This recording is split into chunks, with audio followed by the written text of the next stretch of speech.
তারা যে নিজের বউকে যারা প্রবাসী এবং গাড়িপাল্লায় ভোট দিচ্ছেন, তারা যে নিজের বউকে জামাতের আমিরদের কাছে ইজারা দিচ্ছেন, এই বিষয়টা কি আপনাদের মাথায় আছে? তুই যা করতাছিস তাতে তোর এই মুহূর্তে থাপড়াইয়া দাঁত ফালাই দেওয়া উচিত ছিল।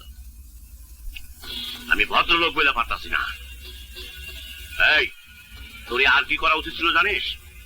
বিশ্রী ভাষায় গালিগালাজ করা উচিত ছিল। আমি ভদ্রলোক বলে পারতাছি না। এই জায়গায় এসে আমার বলা উচিত ছিল, খানকির বলা তোর মায়ের আমি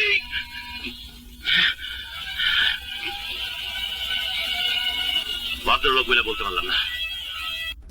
ভালো তো মেয়ে মেয়ে ডিউটি, কাম থাকলে আসে, না থাকলে বাসা।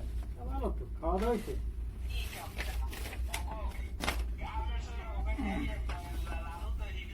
হয় কিলিনের আর কত একটা হোগা দিয়ে লাল হতে পারে।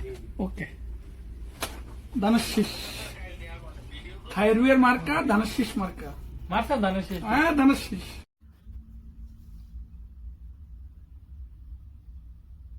আমারটা দিয়ে দেখি, শাপলা ফুলে দিলাম তো ইনশাআল্লাহ আমাদের জামাত এবার ক্ষমতা আসবে ইনশাআল্লাহ। আর এখানে তো ভোট 100%। দেখলেন তো, একজন ধানের শীষে ভোট দিছে, ওই গণভোটে না ভোট দিছে।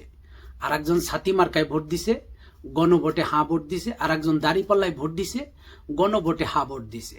এখন কথা হলো কি, প্রবাসীরা বিভিন্ন দলে বিভক্ত এবং সব জায়গায় যার যেখানে মন চাইছে সে সেখানে ভোট দিছে। আমার কথা হলো ওই জায়গায় এই বেজন্মার বাচ্চা ওর জন্মের ঠিক আছে কিনা আমি সেটা শুনতে চাই।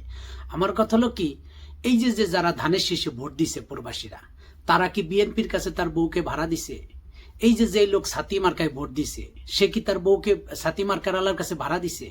যে দাঁড়িপাল্লায় দিছে, সে কি দাঁড়িপাল্লায় তার বউরে ভাড়া দিছে? এই যে প্রবাসীদের নিয়ে একটা বেফাস কথা বললো, এই জায়গায় হলো আমার আপত্তি। আমার কে কোথায় ভোট দিছে, কে কোন দল করে, ওইটা আমার বিষয় না। আবার এই দেশে হাজার লক্ষ লক্ষ প্রবাসী আছে যারা ভোটই দেন নাই।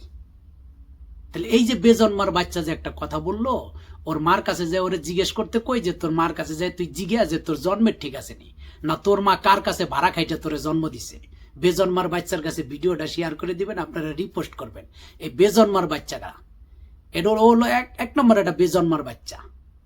ঠিক আছে, আমি ভদ্রলোক বলে পারলাম না, এই রাজীব বাইরে দেওয়ারে দিয়ে করে দিই।